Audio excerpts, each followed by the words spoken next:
Team ए पेक्षा मला team बी का नाही आवडत, म्हणजे टीम ए बद्दल आर्याला एवढा आत्मविश्वास, तिला एवढी रिस्पेक्ट का आहे, याच्याबद्दल आर्याकडे वर्षाताईंना सांगते. चला तर बघूयात मेन रिझन काय आहे.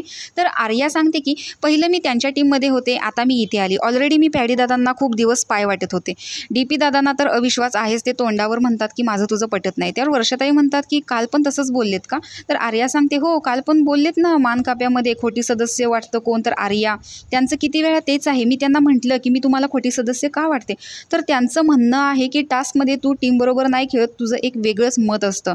तर वर्षाताई विचारतात की ते इरिनाला नॉमिनेट केलं त्यावरून म्हणतायत का? आर्या सांगते ते आत्ताची गोष्ट नाही आहे, पण त्यांना आधीपासूनच वाटतं की मी या टीममध्ये योग्य नाही आहे. मी इकडे बोलण्याचं रिझन आहे की म्हणजे टीम एमध्ये बोलण्याचं रिझन आहे की जे मी टीम बीमध्ये बोलू शकत नाही ना, ते मी टीम एमध्ये बोलू शकते. मस्ती मजाक नाही करू शकत कारण ते मोठे आहेत.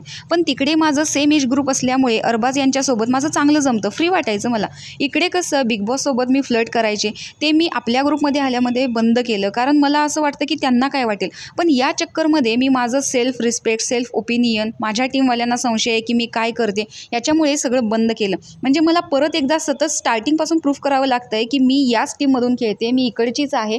तर हे मला आता नको झाले. तर वर्षाताई सांगतात की हो हे बरोबर आहे. तुम्हाला हे वाटतं का की टीम बीचा आर्यावरती विश्वास नाही आहे आणि त्याच्यामुळेच यांच्यामध्ये एकमेकांबद्दल रिस्पेक्ट देखील नाही आहे? याबद्दल तुम्हाला काय वाटतं हे कमेंट बॉक्समध्ये नक्की सांगा. अशाच बिग बॉसच्या अपडेटसाठी आपल्या चॅनलला सबस्क्राईब करा. तोपर्यंत बाय.